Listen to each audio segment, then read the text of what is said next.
$1,000,000 para sa aking mga binti. Isang malupit na biro mula sa isang matandang tila naging bato na ang puso sa yaman. Habang nagpapasasa si Enzo sa alak at luho sa aking likuran, isang batang kalsada ang tumanggap sa hamon.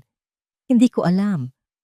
Sa bawat barya at bastos na salitang ibinato ko, ang sarili ko palang kaluluwa ang unti-unting nabubuo. Sino ang tunay na lumpo? Ang taong hindi makalakad o ang anak na ang budhi ay matagal nang nabulok sa kasakiman? Magagawa nga ba ng isang hampas lupa na itayo ang isang imperyong gumuho na? O ito na ang simula ng aking huling paghinga? Bakit ba kailangan ko pang maghintay na mamatay ang matandang yan? Attorney, gawan mo ng paraan. Isang lumpyong wala ng silbi ang nakaupo sa kaba ng yaman na dapat ay sa akin na. He is just a living vegetable now. A burden? At sawang-sawa na akong magkunwaring nag-aalala sa kanya. Ang mga salitang yun ni Enzo ay tila bulyaw ng kulog na yumanig sa buong pagkatao ni Don Augusto. Sa labas ng bahagyang nakabukas na pinto ng library, nanigas ang kanyang katawan sa ibabaw ng kanyang mamahaling wheelchair. Ang kanyang mga kamay, na dati ay nagpapatakbo ng mga higanting kumpanya sa Makati, ay nanginginig habang mahigpit na nakahawak sa isang maliit na pelus na kahon. Sa loob ng kahon na yon ay isang antigong relong ginto, isang regalo na binalak niyang ibigay kay Enzo ngayong gabi para sa anibersaryo ng pagpasok nito sa kumpanya. Ngunit ang init ng pasasalamat na nararamdaman niya kanina ay biglang naging yelo na dumaloy sa kanyang buong sistema. Ang mansyong ito, na puno ng nagagandahang chandelier at mga mamahaling muebles, ay biglang naging tila isang malawak at malamig na kabaong. Ang bawat patak ng ulan sa labas ng bintana ay tila mga kuko na kumakamot sa kanyang kaluluwa. Ipinapaalala sa kanya ang kanyang kawalan ng kapangyarihan. Wala siyang maramdaman mula sa kanyang baywang pababa. Ngunit ang hapdi sa kanyang dibdib ay mas matindi pa sa anumang pinsalang pisikal na natamo niya sa aksidente. Dahan-dahang napayuko si Don Augusto. Ang kanyang hininga ay naging mababaw at putol-putol. Tila may isang hindi nakikitang kamay na sumasakal sa kanyang leeg. Ang luhang pilit niyang pinipigilan ay pumatak sa ibabaw ng pelos na kahon, isang tahimik na saksi sa pagkabasag ng kanyang huling pag-asa. Tumingin siya sa kanyang sariling mga binti. Mga binti na dati ay matatag na nakatuntong sa rurok ng tagumpay. Ngunit ngayon ay tila 2 troso na lamang na nakapatong sa wheelchair. Naririnig pa rin niya ang tawa ni Enzo sa loob. Isang tawang puno ng panunuya at kasakiman.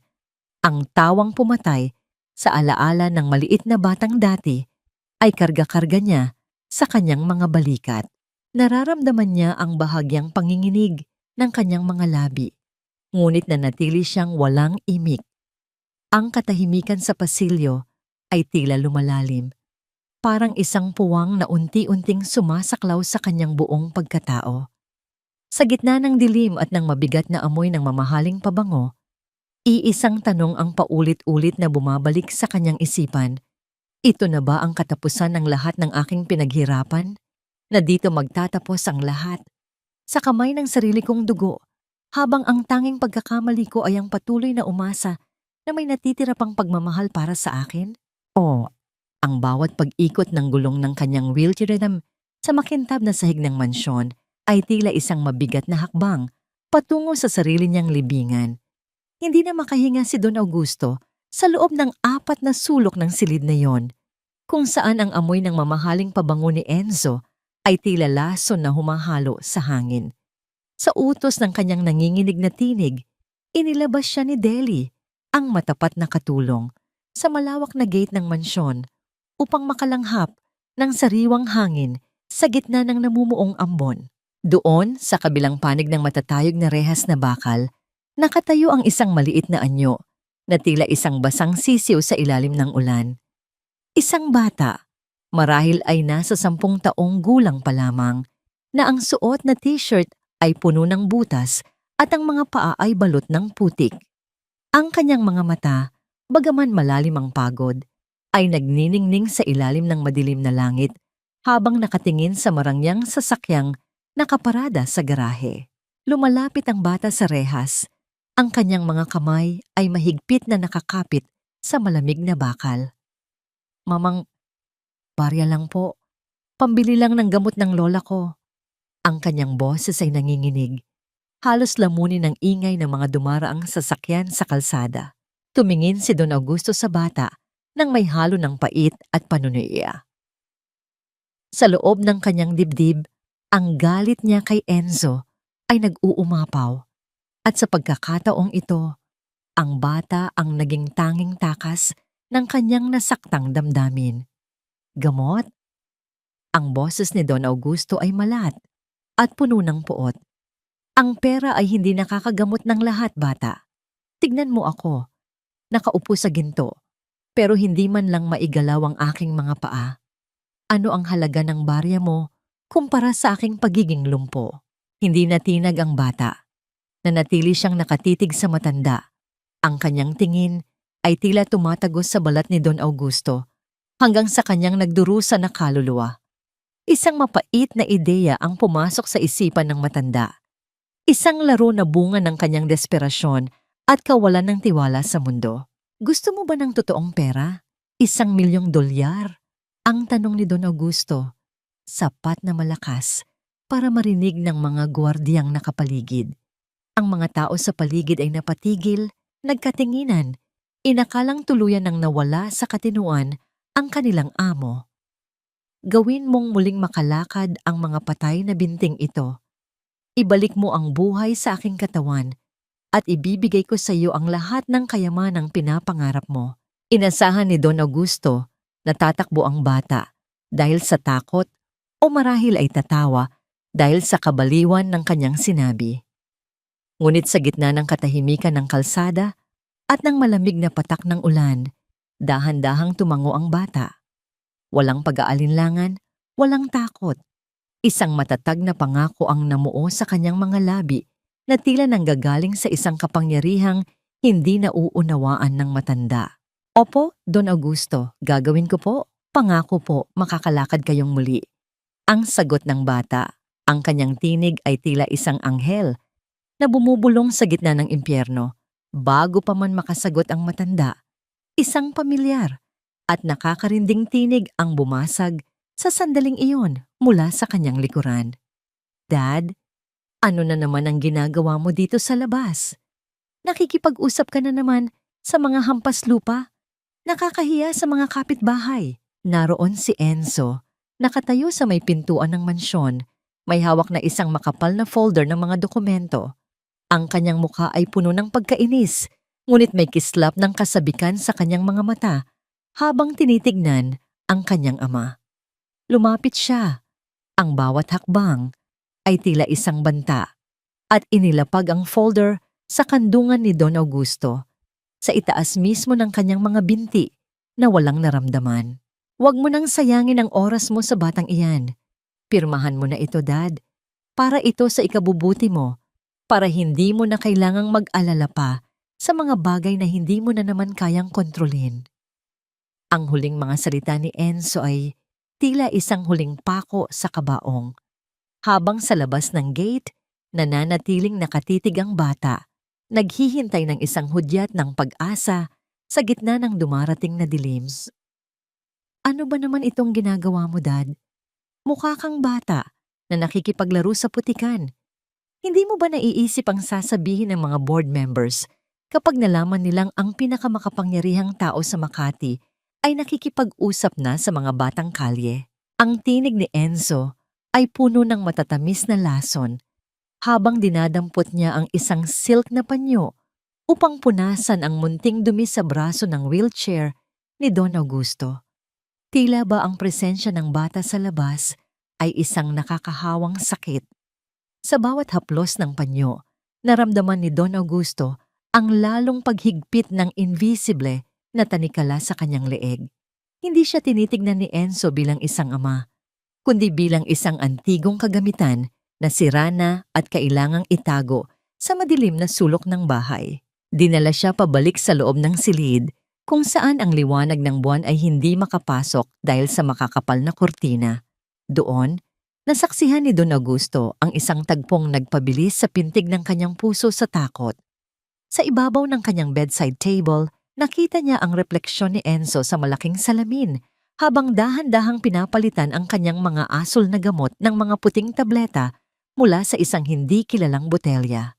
"Ito ang bagong gamot mo, Dad," sabi ng doktor. "Makakatulong ito para hindi ka na masyadong mag-isip ng kung ano-ano. It's for your own good. Gusto ko lang namang makapagpahinga ka ng maigi." Bulong ni Enzo. Ang kanyang mga mata ay nananatiling malamig habang iniabot ang baso ng tubig. Nais isigaw ni Don Augusto ang kanyang hinala. Nais niyang itapon ang baso sa mukha ng kanyang anak. Ngunit ang kanyang lalamunan ay tila tinubuan ng mga tinik. Alam niyang sa oras na lumaban siya, tuluyan na siyang ilulubog ni Enzo sa isang psychiatric facility kung saan wala na siyang kawala. Tumingin siya sa pintuan, umaasang may isang taong papasok at magliligtas sa kanya mula sa marangyang bilangguang ito. Sa gitna ng nakakabinging katahimikan, isang amoy ang biglang nanunuot sa ilalim ng pinto. Ang amoy ng bagong lutong pandesal, mainit at payak. Ito ay isang amoy na hindi nababagay sa loob ng mansyong puro mamahaling pabango at antiseptic ang singaw. Mula sa kanyang bintana, narinig niya ang mahinang boses ni Lito na nakikipagtalo sa mga gwardiya sa gate. "Kuya, sandali lang po. Ibibigay ko lang po itong pandesal kay Lolo Augusto. Mainit pa po ito. Paborito po ito ng lola ko kapag masama ang pakiramdam niya." Pakiusap ng bata. Isang munting kislap ng liwanag ang gumuhit sa madilim na puso ng matanda. Ang batang tinawag niyang hampas lupa ay bumalik. Hindi dala ang $1,000,000, kundi ang isang supot ng tinapay na marahil ay pinag-ipunan nito mula sa buong araw na paglilimos. Ngunit ang munting pag-asang iyon ay biglang napalitan ng matinding pait. Mula sa kanyang kinalalagyan, nakita ni Don Augusto ang paglabas ng headguard sa ilalim ng mahigpit na utos ni Enzo. Sa isang marahas na pagkilos, tinabig ng gwardiya ang supot na hawak ni Lito. Ang mga pandesal ay nagtalon-talan sa putikan o unti-unting nababasa at nadudumihan sa ilalim ng ambon. "Umalis ka na rito. Huwag mo nang dumiha ang gate na ito. Kapag nakita ka pa namin dito, ipapakulong ka na namin." Sigaw ng gwardiya. Nakita ni Don Augusto kung paano nadapa ang bata sa semento habang pilit na kinukuha ang mga nadumihang tinapay. Ang kanyang maliit na katawan ay nanginginig sa takot, ngunit bago ito tumakbo palayo, tumingin muna si Lito sa bintana ng silid ni Don Augusto. Isang tingin na puno ng pangako at hindi matitinag na determinasyon. Napahigpit ang hawak ni Don Augusto sa gilid ng kanyang wheelchair hanggang sa mamuti ang kanyang mga buko-buko. Ang kanyang sariling anak ay nilalason siya ng dahan-dahan habang ang isang batang estranghero ay tinatratong basura dahil lamang sa pagtatangkang pakainin siya. Isang mapait na tanong ang nanatiling nakabitin sa kanyang isipan. Sino nga ba ang tunay na halimaw sa loob ng mansyong ito? At hanggang kailan niya kayang tiisin ang unti-unting pagpatay sa kanyang diwa bago siya tuluyang maging isang anino sa sarili niyang tahanan? Ang katahimikan ay muling bumalot sa silid, ngunit sa ilalim ng kanyang kandungan, ang mga daliri ni Don Augusto ay bahagyang gumalaw. Isang munting reaksyon ng galit na hindi pa niya kailanman naramdaman noon. Ang pag-asa ay tila isang maliit na damo na pilit sumusulpot sa gitna ng bitak ng semento. Kahit gaano pa ito apakan, hahanap at hahanap ito ng liwanag upang mabuhay. Ito ang pumasok sa isipan ni Don Augusto habang nakatingin sa nakabukas na bintana ng kanyang hardin. Sa tulong ni Deli, na lihim na sumusuway sa utos ni Enzo, muling nakapasok si Lito sa loob ng mansyon. Ngunit sa pagkakataong ito, hindi tinapay ang dala ng bata. Mula sa kanyang bulsa, inilabas ni Lito ang isang maliit na bote na puno ng malapot na likido. Isang gawang bahay na langis ng niyog na may kasamang mga ugat ng halamang gamot. Don Augusto, pasensya na po kayo sa nangyari kahapon. Bulong ng bata habang dahan-dahang lumalapit sa wheelchair ng matanda. Ito po ang lana na ginagawa ni Lola. Sabi niya, ang bawat haplos na may kasamang panalangin ay may dalang ginhawa. Hayaan niyo po akong subukan. Sa kabila ng kanyang nakasanayang pagiging masungit, naramdaman ni Don Augusto ang isang kakaibang paglambot sa kanyang kalooban. Marahil ay dahil sa pagod na siya sa pakikipaglaban sa sarili niyang anak o marahil ay dahil sa kislap ng katapatan sa mga mata ng bata. Marahan siyang tumango, isang tahimik na pahintulot na nagpabago sa kapaligiran ng silid. Dahan-dahang lumuhod si Lito sa paanan ng matanda. Ang kanyang maliliit na kamay, nagasgas at marumi mula sa pagtatrabaho sa kalsada, ay nagsimulang magpahid ng mainit na langis sa mga binti ni Don Augusto. Sa bawat paikot na masahe, naramdaman ng matanda ang init ng balat ng bata na tila nanunuot sa kanyang sariling balat. Alam niyo po, sabi ni Lola, ang himala ay hindi lang basta hinihingi sa langit. Kwento ni Lito habang patuloy sa kanyang ginagawa. Ang himala po ay pinaghihirapan. Parang pagtatanim, kailangang diligan ng tiyaga bago mo makita ang bunga. Hindi po ako susuko sa inyo kasi alam kong sa loob ng matigas na balat na ito, may isang pusong gusto pang lumaban. Isang mapait na ngiti ang gumuhit sa mga labi ni Don Augusto. Bata, marami ka pang hindi alam sa mundo. Ang pera ay nakakabili ng doktor, pero hindi nito kayang ibalik ang buhay sa mga patay na ugat na ito.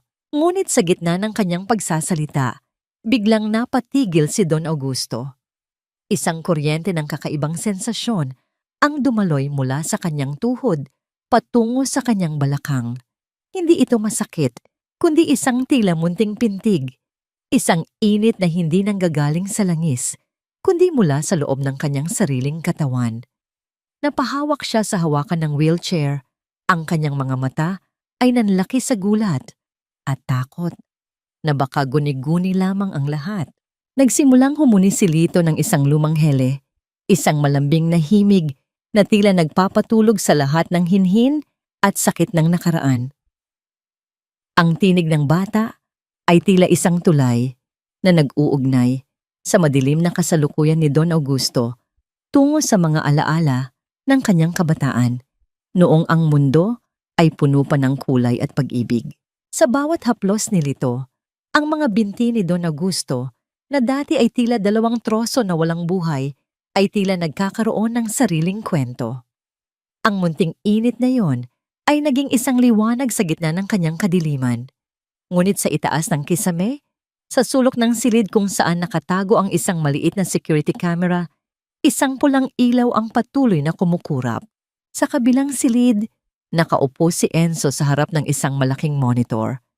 Ang kanyang mukha ay nababalot ng anino, ngunit ang kanyang mga mata ay nagniningning sa galit habang pinapanood ang bawat galaw ni Lito sa kanyang ama.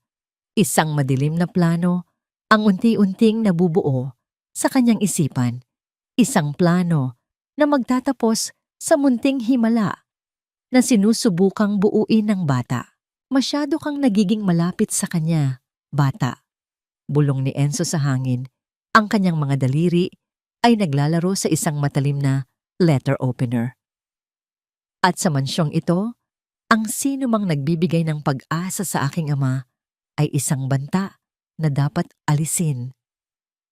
Ang bawat pintig ng orasan sa dingding ay tila isang patak ng lason sa pusong wala nang mahinga ng saklolo. Naging isang piitang ginto ang silid ni Don Augusto. Sa isang iglap, pinalitan ni Enzo ang lahat ng mga guwardiya sa mansyon ng mga lalaking may malalamig na tingin at hindi marunong ngumiti. Ang bintanang tanging daluyan ng liwanag at pag-asa ay tuluyan ng pinid, hinarangan ng makakapal na kahoy upang hindi na muling makapasok ang amoy ng ulan o ang anino ng isang batang nagngangalang Lito. Pumasok si Enzo sa silid, bitbit ang isang tray ng pagkain na tila kaninbaboy sa paningin ni Don Augusto. Malamig, walang lasa at inihain ng may kasamang panunuya. "Dad, huwag mo na akong tignan ng ganyan," ani Enzo habang dahan-dahang nilalapag ang tray sa kandungan ng ama. Ang bigat nito ay tila dinudurog ang mga binti ni Don Augusto na wala pa ring naramdaman. "Epektibo ba ang bagong gamot na binibigay ko? Mukhang hindi mo na yata maalala kung anong araw na ngayon. Masyado ka na kasing nagiging ulyanin, nakikipaglaro sa mga pulubi. Kailangan mo ng pahinga, permanenteng pahinga." Hindi makapagsalita si Don Augusto. Ang kanyang dila ay tila paralisado na rin, gaya ng kanyang katawan dahil sa mga tabletang pilit na ipinapainom sa kanya. Ngunit ang kanyang pandinig ay nanatiling matalas, isang sumpa sa sandaling iyon. Nang lumabas si Enzo at nagtungo sa katabing silid, naiwang bahagyang nakabukas ang pinto. Mula doon ay narinig ni Don Augusto ang malakas na halakhak ni Enzo, kasama ang isang babae. "Kaunti na lang hon," sabi ni Enzo. Ang boses ay puno ng kislap ng kasamaan. "Pirma na lang sa huling kasulatan ang kailangan at mapapasalin na sa atin ang lahat. Hindi na rin naman siya magtatagal." Sayang nga lang at hindi siya namatay noong gabing iyon sa kalsada. Kung alam ko lang na ganito kahirap patayin ang konsensya ng matandang yan, mas ginalingan ko sana ang pagputol sa brake lines ng kotse niya. Ang mga salitang iyon ay tila isang patalim na sumaksak sa likod ni Don Augusto. Ang aksidenteng kumitil sa buhay ng kanyang asawa at naging sanhi ng kanyang pagkalumpo ay hindi isang pagkakataon. Ito ay isang planadong pagpatay. Ang sarili niyang dugo, ang anak na binuhat niya sa kanyang mga bisig, ang siyang pumatay sa babaeng pinakamahal niya. Ang galit na namuo sa loob ni Don Augusto ay tila isang malaking sunog na lumalamon sa kanyang buong sistema. Nais niyang sumigaw, nais niyang tumayo, at sakalin ang hayop na nasa kabilang silid. Ngunit ang kanyang katawan ay nanatiling isang bilanggo. Ang bawat luha na pumapatak sa kanyang pisngi ay tila nagniningas na apoy. Sa gitna ng kanyang kawalan ng pag-asa, narinig niya ang isang mahinang kalos sa ilalim ng kanyang pinto. Isang maliit na puting papel ang dahan-dahang naipasok sa sasiwang. Sa kabila ng panghihina, pilit na iniabot ni Don Augusto ang kanyang nanginginig na kamay. Sa loob ng papel, nakasulat ang mga salitang tila isang anghel na bumubulong sa gitna ng unos. "Don Augusto, huwag po kayong susuko. Narito lang ako sa labas, naghihintay. Naniniwala po ako sa inyo, Lito." Sa ilalim ng malabong liwanag ng silid, niyakap ni Don Augusto ang maliit na papel sa kanyang dibdib. Ang munting liham na yon ang naging tanging sandata niya laban sa lason ni Enzo. Ngunit kasabay ng munting pag-asang iyon ay ang isang malaking panganib. Mula sa labas, narinig niya ang boses ng isang gwardiya. "May nahuli kaming bata na umaaligid sa pader. Ano ang gagawin natin, Sir Enzo?" Ang katahimikan sa mansyon ay naging mas nakakatakot, habang ang puso ni Don Augusto ay tila lalabas sa kanyang dibdib sa tindi ng kaba. Sa bawat lihim na ibinubulong sa dilim, may isang pusong handang tumaya ng buhay para lamang sa katotohanan. Nanginginig ang mga kamay ni Don Augusto habang pilit niyang itinatago ang maliit na sulat ni Lito sa ilalim ng kanyang unan. Ang bawat yabag sa labas ng kanyang silid ay tila isang hatol ng kamatayan. Ngunit sa pagkakataong ito, hindi ang mapang-aping mukha ni Enzo ang bumungad sa kanya, kundi si Deli. Ang matandang katulong ay pumasok na may dalang planggana ng maligamgam na tubig. Ang kanyang mga mata ay namumula at puno ng takot. "Don Augusto," bulong ni Deli habang dahan-dahang isinasara ang pinto at tinitiyak na walang nakikinig sa pasilyo. "Huwag po kayong matakot. Ako na po ang bahala sa inyo. Alam ko po ang lahat ng ginagawa ni Sir Enzo." Isang munting pag-asa ang sumilay sa mga mata ng matanda. "Deli, ang bata, si Lito, nasaan siya?" Ang halos paos na tanong ni Don Augusto. Napayuko si Deli. Ang kanyang mga kamay ay mahigpit na nakahawak sa bimpo. "Nakatakas po ang bata, Don Augusto." Mabilis siyang tumakbo patungo sa kalsada bago pa man siya mahuli ng mga gwardiya. Pero may dapat po kayong malaman. Tungkol sa batang iyon, lumapit si Deli at lalong ibinaba ang kanyang boses. Tila ba ang mismong mga dingding ng mansyon ay may pandinig. Si Lito, siya po ang anak ni Mang Ben. Ang inyong driver na namatay sa aksidente 10 taon na ang nakalilipas. Ang driver na sinisi ng lahat sa pagkawala ng inyong asawa. Tila tumigil ang mundo ni Don Augusto sa narinig. Ang alaala ng aksidente ay muling bumalik sa kanyang isipan. Ang malakas na pag-ikot ng sasakyan, ang huling sigaw ng kanyang asawa, at ang malamig na bangkay ni Ben sa harapan.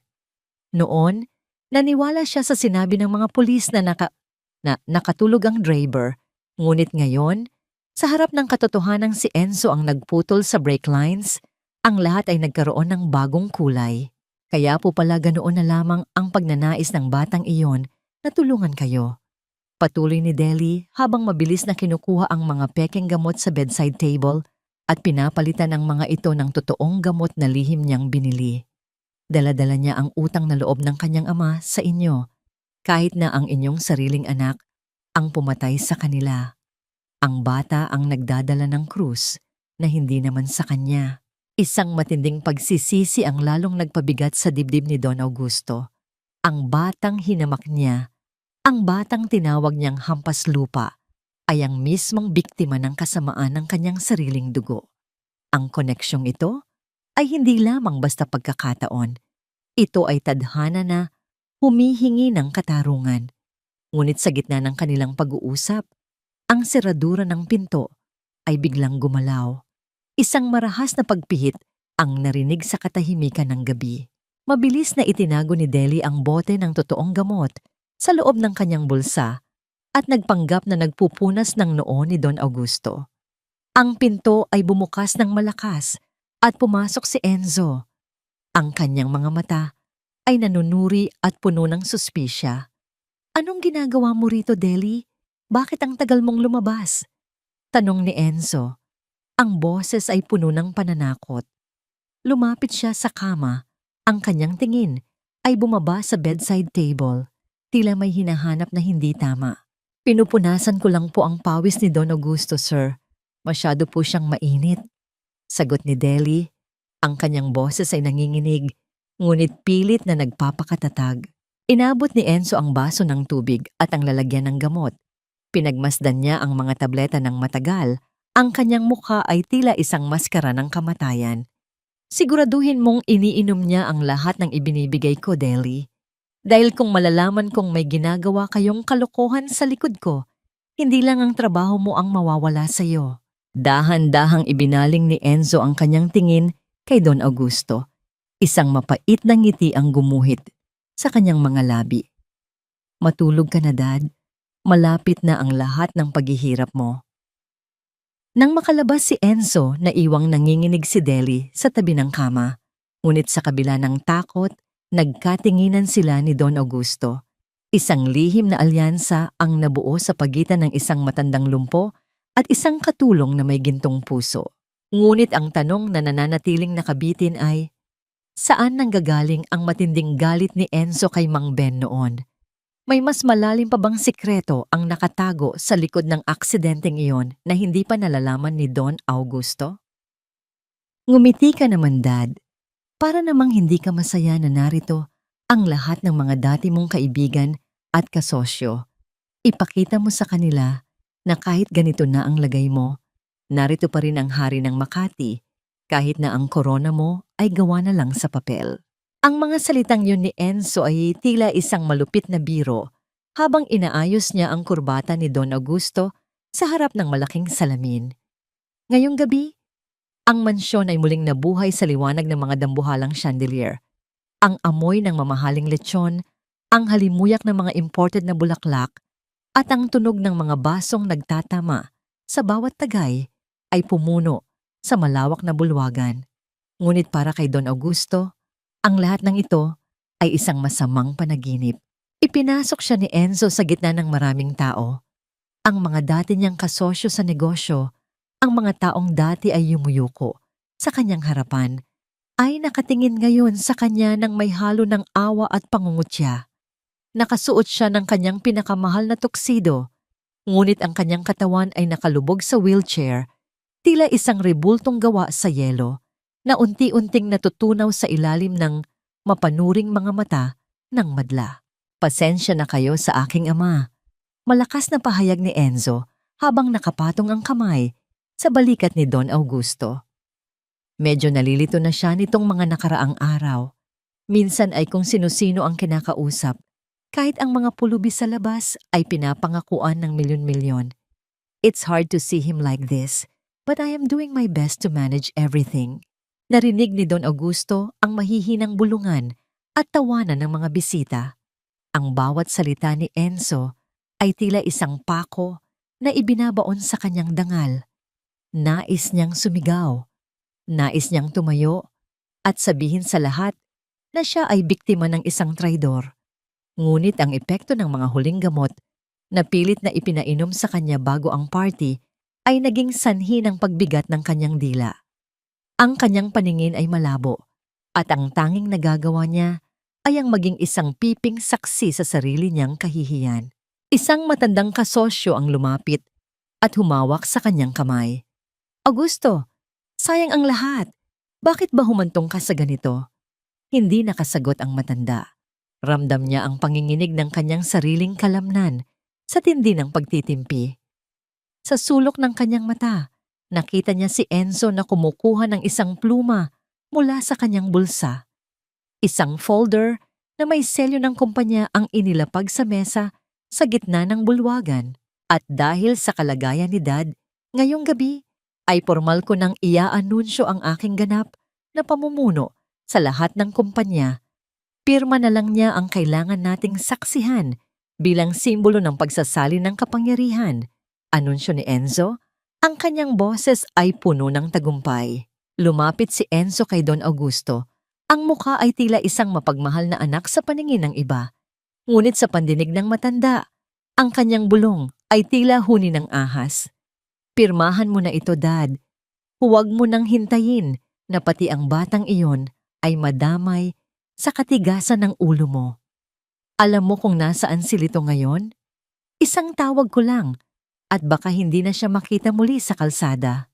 Ang puso ni Don Augusto ay tila tumigil sa pagtibok. Ang takot para kay Lito ay lalong nagpadilim sa kanyang mundo. Ang pluma ay inilagay ni Enzo sa kanyang nanginginig na mga daliri. Ang lahat ng mga bisita ay nakatingin, naghihintay sa huling hudyat ng pagbagsak ng isang imperyo.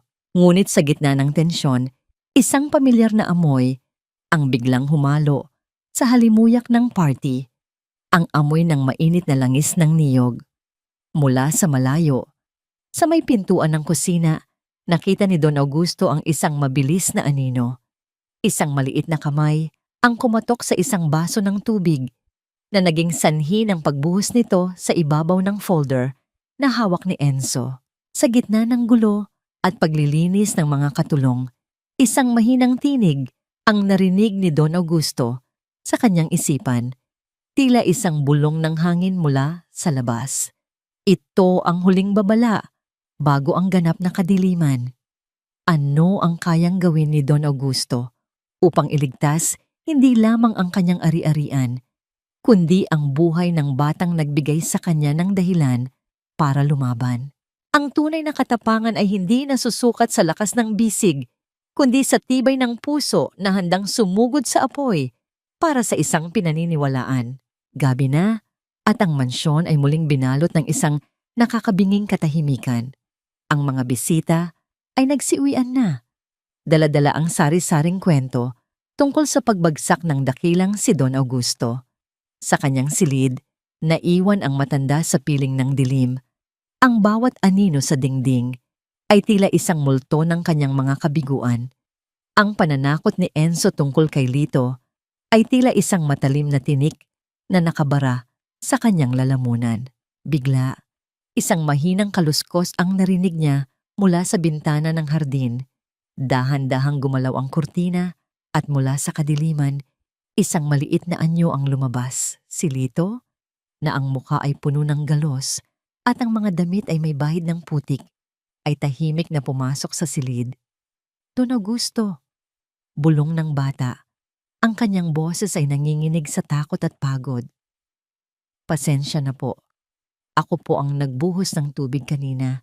Hindi ko po kayang makita na pilitin kayo ni Sir Enzo. Isang mainit na agos ang dumaloy sa nanlalamig na puso ni Don Augusto. Ang bata ay nagsakripisyo, sinuong ang panganib para lamang sa kanya. Ngunit bago pa man makasagot ang matanda, ang pinto ng silid ay marahas na bumukas.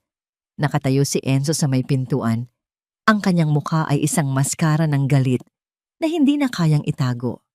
Sa likuran niya ay dalawang malalaking gwardiya. Nakita niya si Lito at isang demonyong ngiti ang gumuhit sa kanyang mga labi. So, andito ka pala, munting daga. Ang tinig ni Enzo ay malamig at puno ng pagbabanta. Lumakad siya papalapit. Ang bawat hakbang ay tila isang paghampas sa katahimikan. Tapang-tapangan ka pa kanina sa kusina. Tingnan natin kung hanggang saan ang tapang mo ngayon. Huwag mong sasaktan ng bata, Enzo. Sa wakas ay nakahanap ng tinig si Don Augusto. Ang kanyang boses ay mahina at garalgal, ngunit puno ng bigat ng isang ama na handang protektahan ang isang inosente. Wala siyang kasalanan. Ako ang harapin mo. Ngunit tila bingi si Enzo. Ang kanyang atensyon ay nakatuon lamang kay Lito. Mabilis niyang hinablot ang braso ng bata. Ang kanyang mga daliri ay mariing bumaon sa payat na bisig nito. "Wag po! Aray!" Sigaw ni Lito. Ang mga luha ay nagsimulang mamuo sa kanyang mga mata. Ang sigaw ng bata ay tila isang kidlat na tumama sa nananahimik na damdamin ni Don Augusto. Sa isang iglap, ang lahat ng takot, lahat ng pagtitimpi, lahat ng sakit ay nag-alab at naging isang malaking apoy ng galit. Nakita niya ang mukha ng kanyang asawa sa umiiyak na mukha ni Lito. Nakita niya ang sarili niyang kahinaan sa bawat pagdaing ng bata. "Hayop ka! Huwag mong sasaktan ng bata!" Ang sigaw ni Don Augusto, ngunit ang kanyang mga binti ay nanatiling walang silbi. "At ano ang gagawin mo, lumpo?" Sagot ni Enzo habang hinihigpitan ng hawak kay Lito. Itinaas niya ang kanyang kamay, handang sampalin ang bata. Ngunit bago pa man bumagsak ang kamay ni Enzo, isang hindi inaasahang pangyayari ang nagpatigil sa lahat. Ang maliit na katawan ni Lito, na puno ng takot, ay biglang tumalon sa pagitan ni Enzo at ng wheelchair ni Don Augusto. Ang bata, sa gitna ng kanyang mga luha, ay ibinuka ang kanyang mga braso na tila isang kalasag, handang saluhin ang anumang sakit para sa matandang lumpo na nasa kanyang likuran. "Huwag niyo po siyang sasaktan!" Ang sigaw ni Lito. Ang kanyang tinig ay nanginginig ngunit puno ng katapangan. "Kahit anong gawin niyo sa akin, huwag niyo lang po siyang sasaktan." Ang lahat sa silid ay natigilan. Si Enzo, ang mga gwardya, at lalo na si Don Augusto. Ang tahimik na sigaw ng katapatan ng bata ay isang sampal sa mukha ng bawat taong naroroon. Isang sampal na mas malakas pa sa anumang pisikal na pananakit. Sa sandaling iyon, hindi si Enzo ang makapangyarihan, kundi ang isang maliit na batang lansangan na handang isakripisyo ang lahat para sa isang pangakong binitiwan sa gitna ng ulan. Sa isang mundong pinapatakbo ng pera, ang pinakamalaking kayamanan pala ay ang dangal na hindi kayang bilhin kahit ng pinakamakintab na ginto. Ang imahe ni Lito na nakadipa sa harap niya, handang salagin ang anumang panganib, ay tila isang nagbabagang bakal na tumatak sa kaluluwa ni Don Augusto. Saglit na nawala ang galit sa mga mata ni Enzo, napalitan ito ng pagkalito sa harap ng isang katapatan na hindi niya kailanman mauunawaan. Dahan-dahang binitiwan ni Enzo ang braso ng bata at tumawa ng mapait. "Ano iyang akala mo, bata? Isa kang bayani? Sa isang iglap? Kaya kitang itapon palabas ng mansyong ito at hayaang mabulok sa lansangan. Ngunit bibigyan kita ng pagkakataon." Lumapit si Enzo sa isang mesa at kinuha ang kanyang pitaka. Kumuha siya ng isang makapal na bungkos ng mga bagong imprentang 1,000 piso at walang awang inihagis ito sa sahig sa paanan mismo ni Lito. Ang mga pera ay nagkalat na tila mga tuyong dahon sa paligid ng bata. Kunin mo lahat ng iyan, utos ni Enzo. Ang kanyang boses ay puno ng panunuya. 50,000 piso. Sapat na yan para bumili ng bagong bahay, pambili ng gamot ng lola mo, at hindi mo na kailanman gugutumin pa. Kunin mo at umalis ka na sa buhay namin. Huwag ka nang babalik dito. Huwag mo nang pakialaman ang matandang ito. Ito na ang bayad ko sa serbisyo mo. Ang lahat ay nag-abang sa gagawin ng bata. Para sa isang taong lumaki sa hirap, ang halagang yon ay katumbas ng isang himala. Napayuko si Lito. Ang kanyang tingin ay nasa mga perang nakakalat sa sahig. Ramdam ni Don Augusto ang pagbigat ng kanyang dibdib. Inaasahan niyang dadamputin ng bata ang pera at tatakbo palayo. Iiwan siya sa gitna ng kanyang kadiliman. At sino nga ba ang makakasisisi sa bata? Ngunit dahan-dahang umiling si Lito. Tinaas niya ang kanyang tingin, diretso sa mga mata ni Enzo, at pagkatapos ay bumaling kay Don Augusto. Ang kanyang mga mata, na puno pa rin ng luha, ay may kislap ng isang dangal na mas matimbang pa sa lahat ng pera sa mundo. Hindi ko po kailangan ng pera ninyo, Sir Enzo. Ang sagot ng bata. Ang kanyang tinig ay mahina, ngunit matatag. Bumaling siya kay Don Augusto. Ang kanyang mga mata ay puno ng isang pangunawang hindi inaasahan ng matanda. Hindi po pera ang kailangan nyo ngayon, Don Augusto. Bulong ni Lito. Hindi po pera ang magpapalakad sa inyo. Ang kailangan nyo po ay ang makatayo sa sarili nyong dangal. At hindi ko po kayo iiwan hanggat hindi nyo yun muling nahahanap. Isang sampal na walang kamay ang tumama sa mukha ni Enzo. Ang kanyang alok ay tinanggihan. Ang kanyang kapangyarihan ay binaliwala ng isang batang wala kahit ano. Sa tindi ng kahihiyan, sumigaw si Enzo sa kanyang mga gwardiya. Palabasin niyo ang batang iyan. Huwag niyo nang hahayaang makatapak pa sa pamamahay na ito. Marahas na hinawakan ng mga gwardiya si Lito at kinaladkad palabas ng silid. Habang dinadala palayo, hindi inalis ni Lito ang kanyang tingin kay Don Augusto.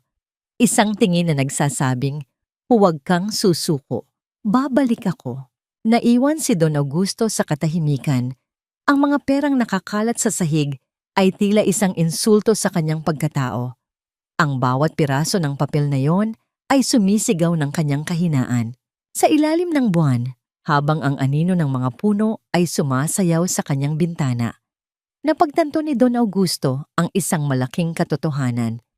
Ang $1,000,000 na ipinangako niya kay Lito ay hindi na isang hamon, kundi isang utang. Isang utang na hindi na mababayaran ng pera, kundi ng isang panibagong buhay na kailangan niyang ipaglaban.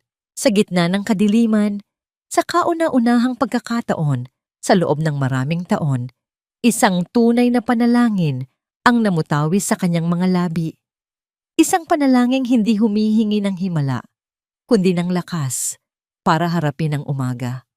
Akala mo ba ay may magliligtas pa sa'yo? Dad, ang batang yon ay wala nang pinagkaiba sa isang basurang itinapon ko na sa kalsada. Wala nang makakarinig sa'yo at wala nang pakialam ang mundo kung mabubulok ka man sa kwartong ito. Ang boses ni Enzo ay umaalingaw-ngaw sa apat na sulok ng silid. Malamig at walang bahid ng pagmamahal. Nakatayo siya sa paanan ng kama ni Don Augusto. Hawak ang isang makapal na folder ng mga huling dokumento. Ang kanyang anino ay tila isang malaking halimaw na bumabalot sa matanda, na ngayon ay mukhang mas maliit at mas mahina sa gitna ng malalambot na unan. Sa kabilang banda, si Don Augusto ay nakatingin lamang sa isang kupas na litrato ng kanyang yumaong asawa sa kanyang tabi. Ang kanyang mga daliri ay dahan-dahang humahaplos sa salamin ng frame, pilit na inaalala ang init ng pagmamahal ng babaeng kinuha sa kanya ng sarili niyang anak.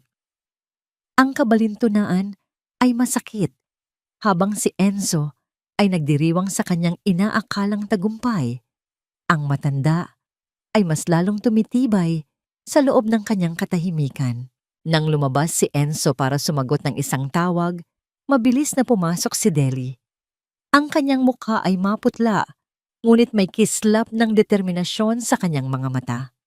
Sa kanyang kamay ay hawak niya ang isang maliit na recording device na lihim niyang itinago sa ilalim ng mesa ni Enzo noong nakaraang gabi.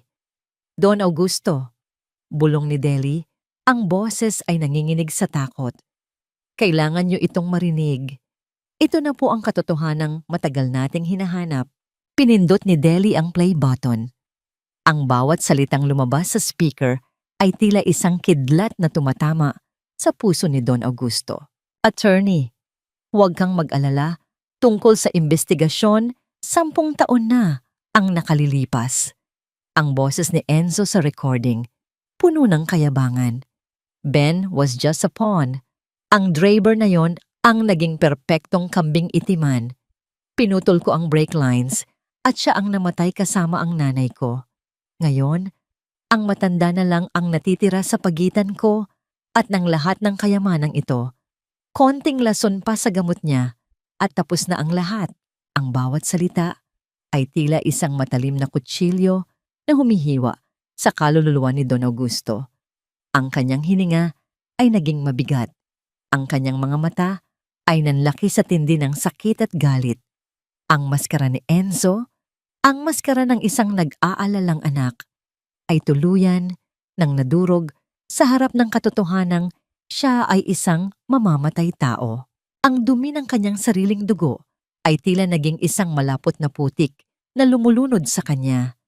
Ngunit sa gitna ng pagguho ng kanyang mundo, isang kakaibang pakiramdam ang nagsimulang mabuo sa kanyang mga binti. Hindi ito ang dati niyang pagkamanhid.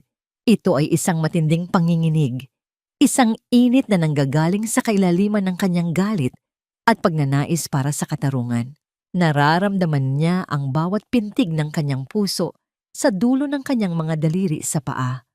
Ang kanyang diwa ay tila humihiwalay sa epekto ng mga gamot at sa kauna-unahang pagkakataon, ang kanyang isipan ay naging kasing talas ng isang labaha. Dahan-dahang pumasok muli si Enzo sa silid, bitbit ang pluma. Dad, pirmahan mo na ito. Tapusin na natin ang paghihirap mo. Tumingin si Don Augusto nang diretso sa mga mata ni Enzo. Wala na ang takot. Wala na ang pagkalito. Ang tanging naroon ay ang apoy ng isang taong wala nang balak sumuko. Alam ko na, Enzo, ang paos. Ngunit malakas na tinig ni Don Augusto ay bumasag sa katahimikan ng silid. Napatigil si Enzo. Ang kanyang mukha ay namutla sa gulat. Ano ang sinasabi mo, Dad? Alam ko na kung sino ang pumatay sa asawa ko. Patuloy ng matanda. Ang kanyang tingin ay tila tumatagos sa kaluluwa ng kanyang anak. At alam ko na kung bakit kailangan mong itapon ang batang yon sa lansangan. Dahil natatakot ka. Natatakot ka sa isang batang wala ng ibang dala, kundi ang katotohanang pilit mong ibinabaon. Ang tanong na nanatiling nakabitin sa hangin ay tila isang hatol. Hanggang kailan kayang panindigan ni Enzo ang kanyang mga kasinungalingan bago siya tuluyang lamunin ang dilim ng kanyang sariling mga gawa? Wala kang ebidensya, Dad. Isang ulyanin at paralisadong matanda na nakikipag-usap sa mga batang lansangan. Sa tingin mo ba ay may maniniwala sa'yo? Ang boses na naririnig mo ay gawa-gawa lamang ng iyong sirang isipan. Ang bulyaw ni Enzo ay tila isang desperadong pagtatangka na tabunan ang katotohanang kanina pa sumasampal sa kanyang mukha. Ngunit sa pagkakataong ito, ang kanyang mga pananakot ay wala ng talab kay Don Augusto.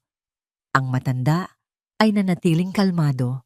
Ang kanyang mga mata ay tila isang malalim na lawa na handang lumunod sa sinumang mangangahas na lumapit. Gabi na, at ang tanging liwanag sa silid ay nanggagaling sa isang maliit na lampara sa tabi ng kama. Ang katahimikan sa paligid ay nabubulabog lamang ng malakas na paghinga ni Enzo na ngayon ay tila isang hayop na nasukol sa sulok. Sa gitna ng tensyong ito, isang maliit na bagay ang nangyari, Isang bagay na hindi napansin ni Enzo, ngunit nagpabilis sa tibok ng puso ni Don Augusto. Isang lamok ang dumapo sa kanyang kanang paa na nakalawit ng bahagya sa gilid ng kama. Sa loob ng maraming buwan, ang kanyang mga binti ay tila 2 piraso ng kahoy na walang buhay. Ngunit sa sandaling iyon, naramdaman niya ang isang matulis at mahapdi na kagat. Ang hapdi na yon ay tila isang kuryente na dumaloy pa itaas, dumadaan sa kanyang mga tuhod hanggang sa kanyang balakang. Isang munting himala ang nagaganap sa gitna ng kanyang galit. Ang mga haplos ng langis ni Lito, ang mga panalangin ibinulong ng bata, at ang matinding pagnanais na makamit ang katarungan para sa kanyang asawa ay tila nagsasama-sama upang gisingin ang kanyang natutulog na kalamnan. Hindi siya gumalaw. Natatakot na baka sa isang maling pagkilos ay mawala ang sensasyong yon. Ngunit sa kanyang kalooban, sumisigaw ang kanyang buong pagkatao ng pasasalamat. Lito, bulong ni Don Augusto sa kanyang isipan. Ang batang iyon, tama siya. Ang himala ay kailangang paghirapan. Napansin ni Enzo ang pananahimik ng ama. Akala niya ay tuluyan ng bumigay ang diwa ni Don Augusto sa tindi ng epekto ng mga gamot. Lumapit siya. Ang mukha ay puno ng kasamaan at inilapit ang kanyang labi sa tainga ng matanda. Bukas na bukas din, Dad. May mga darating na tao rito para sunduin ka. Dadaling ka nila sa isang lugar kung saan wala nang makakaistorbo sa'yo. Doon, pwede kang makipag-usap sa mga multo ng nakaraan hanggat gusto mo. At ang batang si Lito, huwag kang mag-alala. Sisiguraduhin kong hindi na siya muling makakatapak sa kalsadang ito. Maraming madidilim na eskinita sa Maynila, Dad. Maraming pwedeng mangyari sa isang batang walang naghahanap. Nang marinig ang banta ni Enzo kay Lito, ang bawat himaymay ng kalamnan ni Don Augusto ay tila nagalab. Ang munting hapdi ng kagat ng lamok kanina ay naging isang matinding panginginig.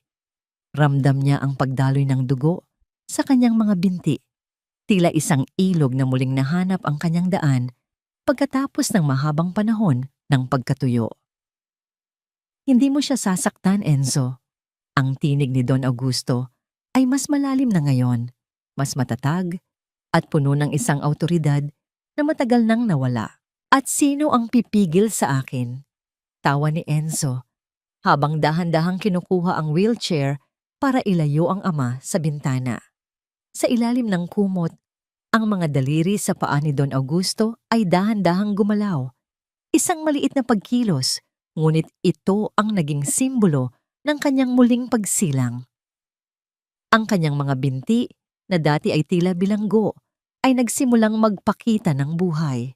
Hindi alam ni Enzo na sa bawat segundo na lumilipas, ang matandang inaakala niyang wala ng silbi ay unti-unti nang bumabangon mula sa hukay na siya rin ang humukay.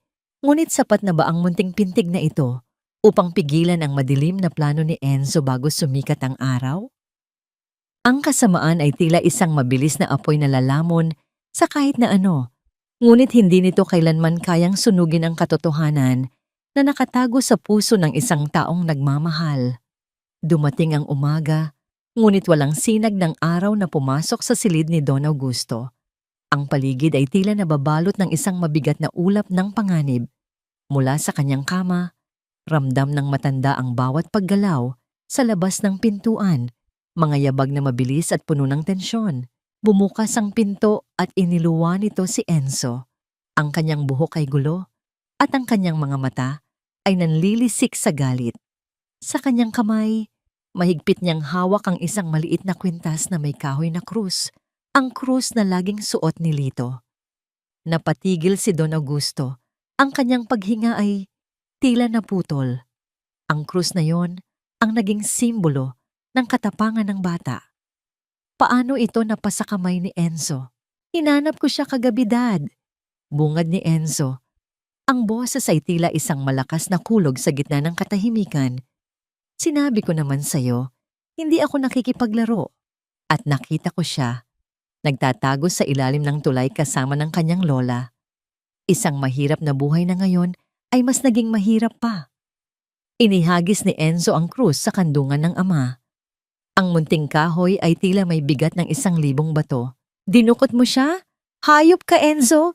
Isang inosenteng bata! Sigaw ni Don Augusto.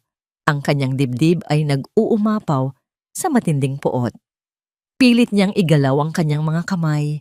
Pilit na abutin ang kanyang anak. Ngunit ang tanging nagagawa niya ay ang manginig sa galit. Inosente?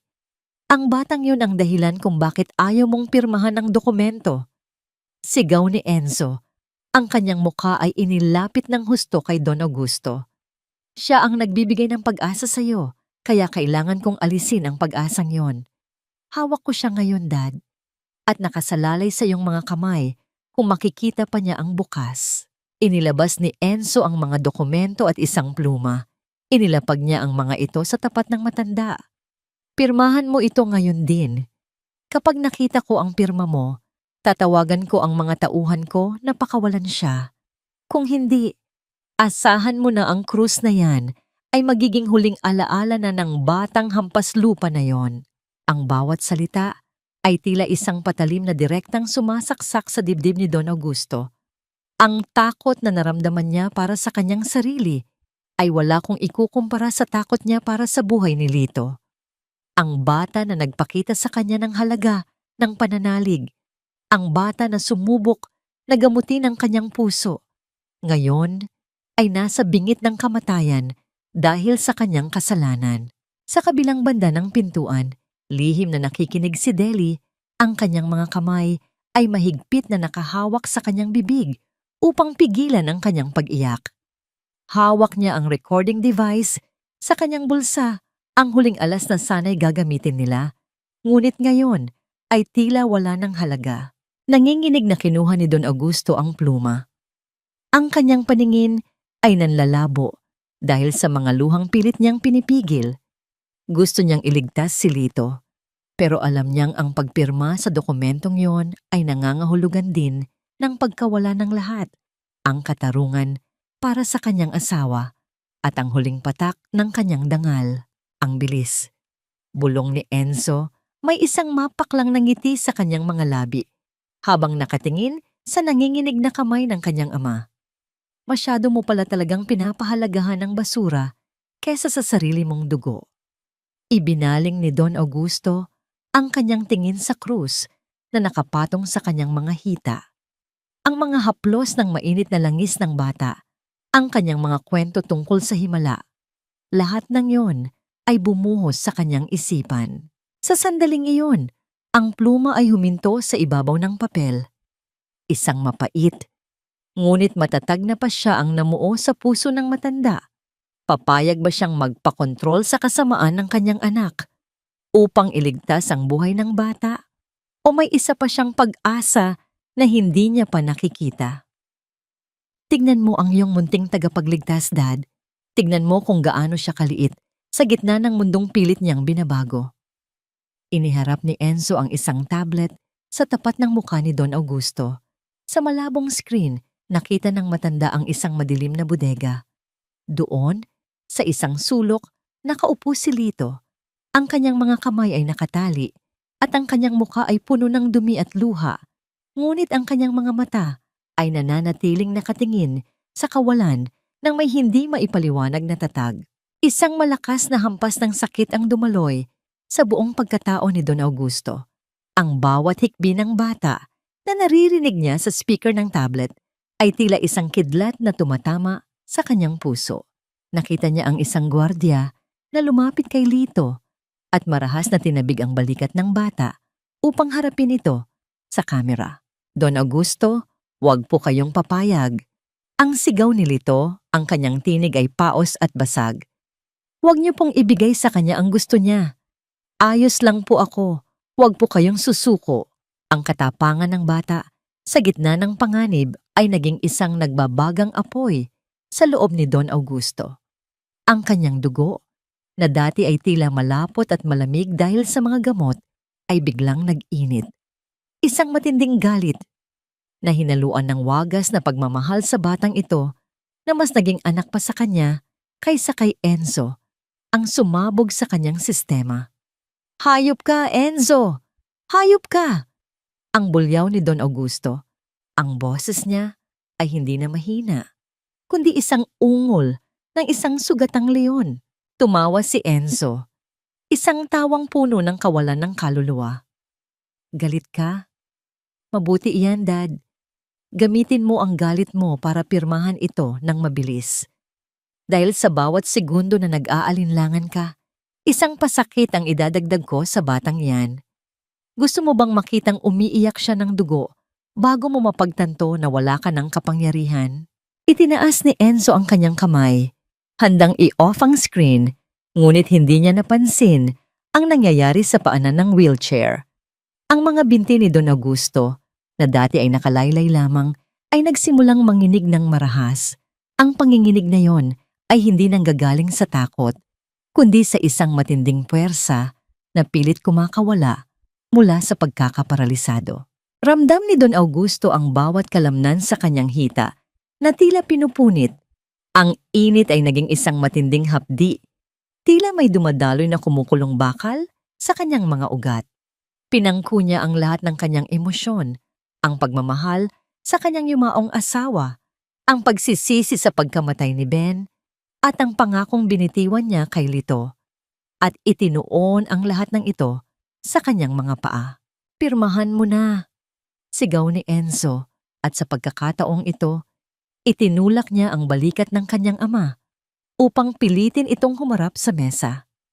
Ngunit sa halip na bumigay, ang katawan ni Don Augusto ay nanatiling matigas. Ang kanyang mga kamay ay mahigpit na nakakapit sa gilid ng wheelchair. Ang kanyang mga buko-buko ay puting-puti na sa tindi ng puwersa. Isang mahaba at malalim na ungol ng paghihirap ang lumabas sa kanyang mga labi. Sa gitna ng katahimikan ng silid, isang mahinang tunog ng pag-unat ng kalamnan ang narinig. Isang tunog na tila isang tuyong sanga na muling nabubuhay sa gitna ng ulan. Ang kanang paa ni Don Augusto ay dahan-dahang tumapak sa malamig na sahig ng silid. Napatigil si Enzo. Ang kanyang mga mata ay nanlaki sa gulat habang nakatingin sa paa ng kanyang ama. Hindi maaari. Ano ang ginagawa mo? Tumingin si Don Augusto kay Enzo. Ang kanyang mga mata ay nagniningning sa isang kakaibang liwanag. Wala nang bakas ng lason, wala nang bakas ng kahinaan. Sabi ni Lito, ang himala ay pinaghihirapan, Enzo. At ngayong gabi, pagbabayaran mo ang lahat ng paghihirap na idinulot mo. Ang tanong na naiiwan sa nakangangang mukha ni Enzo ay, hanggang saan ang kayang gawin ng isang amang muling nahanap ang kanyang lakas para sa isang batang hindi niya naman kadugo? Taman, ang pinakamalakas na lindol ay hindi laging nagmumula sa ilalim ng lupa. Minsan, ito ay nagmumula sa isang pusong matagal na nagtiis at ngayon ay pilit bumabangon mula sa mga labi ng kasamaan. Ang malamig na sahig ng silid ay naging saksi sa isang tagpong hindi kailanman inasahan ni Enzo. Ang kanang paa ni Don Augusto, na matagal na naging simbolo ng kanyang kahinaan, ay ngayon ay matibay na nakadiin sa marmol. Isang hindi inaasahang puwersa ang umusbong mula sa kailaliman ng kanyang pagkatao. Isang puwersa na hindi kayang ipaliwanag ng agham, ngunit madaling unawain ng isang pusong nagmamahal. Napaatras si Enzo, ang makapal na folder ng mga dokumento ay nahulog mula sa kanyang nanginginig na mga kamay at nagkalat sa sahig tila mga patay na dahon. Paanong nangyari ito? Imposible! Baliw ka na! Wala ka ng silbi! Bulyaw niya, ang kanyang boses ay pumipiyok sa halo-halong takot at pagkalito. Dahan-dahan, sa gitna ng matinding sakit na tila pumupunit sa kanyang mga ugat, inilapat ni Don Augusto ang kanyang kaliwang paa sa sahig. Ramdam niya ang panginginig ng bawat kalamnan, ang pawis na namumuo sa kanyang noo. Ngunit higit sa lahat, ramdam niya ang init ng pananampalataya na ibinulong sa kanya ni Lito. Ang bawat haplos ng mainit na langis noon ay tila naging langis sa makina ng kanyang nag-aagaw buhay na katawan. Humigpit ang hawak niya sa gilid ng wheelchair, inipon ang lahat ng natitirang hininga, at pilit na iniangat ang kanyang bigat. Ang katahimikan sa kwarto ay tila isang nakakabinging kaba. Tanging ang mabigat na paghinga ng mag-ama ang naririnig. At sa isang iglap, tumayo si Don Augusto. Nakatayo siya. Hindi perpekto, hindi tuwid. At ang kanyang katawan ay nanginginig na tila isang puno sa gitna ng bagyo. Ngunit siya ay nakatayo sa sarili niyang mga paa. Ang maskara ni Enzo ay tuluyang nadurog. Ang pagkamangha ay napalitan ng isang desperadong galit. Kahit makatayo ka pa, matanda ka na. Wala ka ng kapangyarihan dito. Mabilis na dumampot si Enzo ng isang mabigat na brass paperweight mula sa mesa. Inihanda ang sarili upang paluin ang kanyang ama at tapusin ang nagbabadyang himala. Ngunit bago pa man niya maiangat ang kanyang kamay, ang pinto ng silid ay marahas na bumukas. "Ibaba mo yan, Enzo!" Isang pamilyar at matapang na tinig ang umalingaw-ngaw. Nakatayo sa pintuan si Deli, ang matapat na katulong. Ngunit hindi siya nag-iisa. Sa kanyang likuran ay 3 unipormadong pulis na may hawak na armas, handang dumakip sa sinumang susubok lumaban. "Don Augusto?" Umiiyak na pahayag ni Deli. Ang kanyang mga kamay ay nanginginig habang nakaturo kay Enzo. "Naibigay ko na po sa mga awtoridad ang recording. Alam na po nila ang lahat. Ang paglason niya sa inyo, ang pagputol niya sa brake lines ng sasakyan ninyo noon at naituro ko rin po kung saan nila dinala si Lito." Ang mga salitang iyon ay naging isang malamig na tubig na ibinuhos sa nag-aalab na kasamaan ni Enzo. Ang papel na timbangan ng kapangyarihan ay tuluyan ng bumaligtad. Ang tagapagmando ay naging bilanggo at ang lumpong inaakala niyang wala ng silbi ay nakatayo ng buong taas sa harap niya. "Titek ka! Hindi totoo yan! Gawa-gawa lang nila iyan!" Nagkukumahog na sigaw ni Enzo habang pilit na umatras hanggang sa maramdaman niya ang malamig na pader sa kanyang likuran. Dahan-dahang humakbang si Don Augusto palapit sa kanyang anak. Ang kanyang unang hakbang matapos ang mahabang panahon, isang hakbang na puno ng bigat ng katotohanan, ng katarungan, at ng pagtatakwil. Hindi ko akalain na ang sarili kong dugo ang magiging lason sa aking buhay. Ang tinig ni Don Augusto ay malalim, tila galing sa ilalim ng lupa, puno ng pighati at pinal na hatol. "Kinuha mo sa akin ang aking asawa, kinuha mo sa akin ang aking kalayaan, at tinangka mong kunin sa akin ang nag-iisang batang nagturo sa akin kung ano ang ibig sabihin ng mabuhay. Wala ka ng lugar sa mundong ito, Enzo. Wala ka ng ama." Ang pagdating ng mga awtoridad at ang pagbagsak ni Enzo sa sahig, umiiyak at nagmamakaawa, ay naging huling kabanata ng kanyang paghahari-harian. Ngunit para kay Don Augusto, ang tunay na tagumpay ay hindi ang pagkakakulong ng kanyang anak, kundi ang balitang inaantabayanan niya mula sa radyo ng mga pulis. Isang tinig mula sa radyo ang sumira sa katahimikan. "Target secured. Nakuha na namin ang bata sa bodega. Buhay at ligtas." Sa narinig, ang panginginig sa mga binti ni Don Augusto ay unti-unting nawala. Napaluhod siya, hindi dahil sa panghihina, kundi upang mag-alay ng pasasalamat sa langit, habang ang luha ng kagalakan at kalayaan ay malayang umagos sa kanyang mga pisngi. Ang himala ng Makati ay natupad, at ang totoong yaman ay natagpuan hindi sa bangko, kundi sa isang pusong muling natutong magmahal at lumaban. Ang bawat wakas ay simula lamang ng isang bagong umaga, lalo na para sa mga pusong natuto ng magpatawad. Ilang linggo matapos ang pagbagsak ng imperyo ni Enzo, ang mansyon ni Don Augusto ay naging tila isang bagong daigdig. Ang mga makakapal na kurtina na dati ay humaharang sa liwanag ng araw ay tuluyan ng pinalitan ng manipis at puting tela. Hinahayaan ang bawat sinag ng umaga na pumasok at magbigay ng init sa bawat sulok ng bahay. Ang amoy ng mamahaling pabango ni Enzo na dati ay nagpapaalala sa matanda ng lason ay napalitan na ng halimuyak ng mga sariwang bulaklak at mainit na pandesal mula sa kusina ni Deli. Sa labas, sa malawak na hardin, nakaupo si Don Augusto. Hindi na siya nakabilanggo sa kanyang gintong wheelchair. Sa halip, nakaupo siya sa isang simpleng silyang yantok. Hawak ang isang tungkod na gawa sa matibay na kahoy. Ang kanyang paglakad ay mabagal at nangangailangan pa rin ng tulong. Ngunit ang bawat hakbang niya ay puno ng dangal at panibagong pag-asa. Ang mga pulis ay tapos na sa kanilang investigasyon. Si Enzo ay nahaharap sa patong-patong na kaso ng pagtatangkang pagpatay, illegal detention, at panloloko.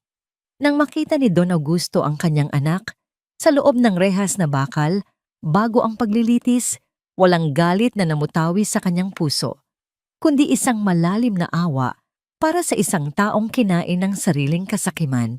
Ang katarungan ay nakamit, hindi lamang para sa kanya, kundi para sa kanyang asawa at para kay Mang Ben. Mula sa malayo, narinig niya ang masayang tawanan ng mga bata. Bumukas ang malaking gate ng mansyon at pumasok si Lito. Dala-dala ang isang basket ng sariwang prutas na pinitas mula sa probinsya ng kanyang lola. Ang bata ay hindi na mukhang basang sisiw na humihingi ng barya. Nakasuot siya ng malinis na polo at maong na pantalon, at ang kanyang mga mata ay nagniningning ng mas maliwanag kaysa sa anumang bituin sa langit. Patakbong lumapit si Lito kay Don Augusto at nagmano. "Lolo Augusto?" Sabi po ni Lola, "Pinapasalamatan niya kayo ng marami para sa lahat ng tulong ninyo sa probinsya." Ngumiti si Don Augusto at ginulo ang buhok ng bata. "Ako ang dapat magpasalamat sa inyo, Lito. Kung hindi dahil sa katapangan mo, malamang ay nabulok na ako sa madilim na kwartong iyon. Ikaw ang nagturo sa akin kung paano muling makakita ng liwanag." Inilapag ni Lito ang basket at naupo sa tabi ng matanda. Tiningnan niya ang tungkod ni Don Augusto. "Konti na lang po, Lolo. Makakatakbo na kayo. Sabi ko naman sa inyo, basta maniwala lang tayo." At dahil sa paniniwala mong yon, may isang pangako tayong dapat tuparin. Seryosong pahayag ni Don Augusto. Kinuha niya mula sa bulsa ang isang makapal na sobre at iniabot ito kay Lito. Nagtaka ang bata at binuksan ang sobre. Sa loob nito ay hindi isang tsekeng nagkakahalaga ng $1,000,000, kundi mga dokumento, papeles para sa pagpapatayo ng isang pundasyon na ipapangalan kay Mang Ben. Ang Ben Foundation ay magbibigay ng libreng edukasyon, tahanan at pagpapagamot para sa mga batang lansangan sa buong Makati. "Hindi kita mababayaran ng $1,000,000, Lito," paliwanag ni Don Augusto habang tinititigan ang mga mata ng bata. "Dahil ang gintong pera ay madaling maubos at minsan, tulad ng nangyari sa aking pamilya, ito pa ang nagiging dahilan ng pagkasira ng puso. Ang ibibigay ko sa iyo at sa iba pang katulad mo ay kinabukasan. Ikaw ang mangunguna sa pundasyong ito pagdating ng araw." Naluha si Lito. Ang mga luhang ito ngayon ay luha ng kagalakan at hindi ng pighati. Niyakap niya ng mahigpit ang matanda. "Salamat po, Lolo. Pangako po, aalagaan ko ito tulad ng pag-aalaga niyo sa amin." Sa sandaling iyon, naramdaman ni Don Augusto na ang lahat ng sakit, ang lahat ng paghihirap, at ang lahat ng kanyang mga nawala ay may dahilan. Ang himala ng kanyang paglakad ay hindi lamang pisikal. Ang tunay na himala ay ang paghilom ng kanyang kaluluwa na matagal nang sugatan. Ang kanyang mansyon ay hindi na isang kabaong ng kalungkutan, kundi naging isang tunay na tahanan, isang santuwaryo para sa mga nawalan, at isang simbolo ng muling pag-ahon. Ang simoy ng hangin ay tila nagdadala ng kapayapaan, habang si Don Augusto at si Lito ay magkasamang nagmasid sa papalubog na araw. Isang payapang pagtatapos na nagbabadya ng isang mas maliwanag at mas magandang kinabukasan. Ang malamig na rehas na bakal ay nagsisilbing harang sa pagitan ng dalawang mundong dati ay iisa. Sa loob ng makipot at madilim na visiting room ng City Jail, nakaupo si Don Augusto. Kaharap niya ang isang lalaking halos hindi niya na makilala. Wala na ang makintab na sapatos, ang mamahaling suit, at ang kayabangan na dati ay baluti ni Enzo. Ang kanyang anak ay mukhang pagod, payat, at ang mga mata ay puno ng isang malalim na pagsisisi na huli nang dumating. Tiningnan ni Enzo ang tungkod na nakasandal sa hita ng kanyang ama. Hindi siya makapagsalita. Ang kanyang lalamunan ay tila nakabara sa tindi ng hiya at pighati. Dahan-dahang inabot ni Don Augusto ang isang maliit at lumang Biblia. Inilapag ito sa ibabaw ng gasgas na mesa. Ang kanyang mga mata ay walang bahid ng puot, kundi isang malalim na pagkaunawa ng isang taong nakarating na sa dulo ng dilim. Hindi ako pumarito para kutsain ka, Enzo. Ang tinig ni Don Augusto ay banayad, tila isang tahimik na ilog. Pumarito ako para sabihin sa iyo na pinapatawad na kita. Pinapatawad kita hindi dahil kinakalimutan ko ang mga ginawa mo, kundi dahil karapat-dapat na akong lumaya sa galit na matagal kong binuhat. Pinapalaya ko na ang aking puso. Nasa sayo na kung paano mo hahanapin ang sarili mong kapatawaran sa loob ng 4 na sulok na yan. Tumulo ang luha sa mga pisngi ni Enzo habang unti-unting ibinababa ang kanyang ulo sa mesa. Ang kanyang mga balikat ay nanginginig sa isang tahimik na pag-iyak. Tumayo si Don Augusto, kinuha ang kanyang tungkod at naglakad palayo. Sa bawat hakbang niya palabas ng kulungan, ang mga tanikala ng nakaraan ay tuluyan ng naputol. Tila nagbago ang ihip ng hangin paglabas niya. Ang sikat ng araw ay sumalubong sa kanya, nagdadala ng isang kakaibang init na bumalot sa kanyang buong pagkatao. Sa labas ng pasilidad, naghihintay ang sasakyan kung saan nakangiting kumakaway si Lito at si Deli. Sa loob ng ilang buwan, ang lumang mansyon sa Makati ay tuluyan ng naging tahanan ng Ben Foundation. Ang mga pasilyo na dati ay nakakabingi sa katahimikan ngayon ay umaalingaw-ngaw sa halakhak ng mga batang naglalaro at nag-aaral. Nakaupo si Don Augusto sa ilalim ng malaking puno ng mangga. Pinagmamasdan si Lito na tinuturuan ng mga mas nakababatang bata kung paano magbasa. Lumapit si Deli. Bit-bit ang 2 tasa ng mainit na kape. Inilapag niya ito sa maliit na mesa sa tabi ng matanda. Ang kanyang mukha ay maaliwalas at puno ng kasiyahan. Wala nang takot, wala nang pag-aalala. Natagpuan na nila ang tunay na kapayapaan na matagal nilang inasam. Ang kapayapaang ito ay hindi nanggaling sa dami ng pera, sa bangko, kundi sa dami ng pusong kanilang natutulungan. Napangiti si Don Augusto habang humihigop ng kape. Napagtanto niya ang isang malaking aral na iniwan ng buong paglalakbay na ito. Minsan, inaakala ng tao na ang pinakamalaking sakuna sa buhay ay ang mawalan ng yaman o ang magkaroon ng kapansanan sa katawan. Ngunit ang tunay na pagkalumpo ay ang pagkakaroon ng pusong hindi marunong magmahal, hindi marunong magpatawad, at walang pakialam sa kapwa. Ang $1,000,000 na inalok niya noon ay isang halagang walang kwenta kumpara sa halaga ng isang taos pusong haplos, isang mainit na pandesal, at isang katapatan na hindi nabibili. Itinuro sa kanya ng isang batang lansangan na ang himala ay hindi bumabagsak mula sa langit. Ang himala ay inaani mula sa mga pananim ng kabutihan at pagtitiyaga na ating itinatanim sa puso ng ibang tao. Sa huli, ang kwento ni Don Augusto ay hindi lamang tungkol sa isang matandang lumpo na muling nakalakad. Ito ay isang paalala sa ating lahat na kahit gaano pa kadilim ang gabi, kahit gaano pa kalalim ang sugat na iniwan ng mga taong pinagkatiwalaan natin, palaging may umagang naghihintay. Kailangan lamang nating buksan ang ating mga bintana at hayaan ang liwanag na pumasok. Ang buhay ay napakaikli para sayangin sa puot. Ang tunay na yaman ay ang pag-ibig na kaya nating ibigay nang walang hinihintay na kapalit. At habang pinapanood niya si Lito, na tumatakbo sa ilalim ng araw, alam ni Don Augusto na ang kanyang paglalakad ay hindi na kailanman titigil dahil ang kanyang kaluluwa ay may pakpak na ng kalayaan.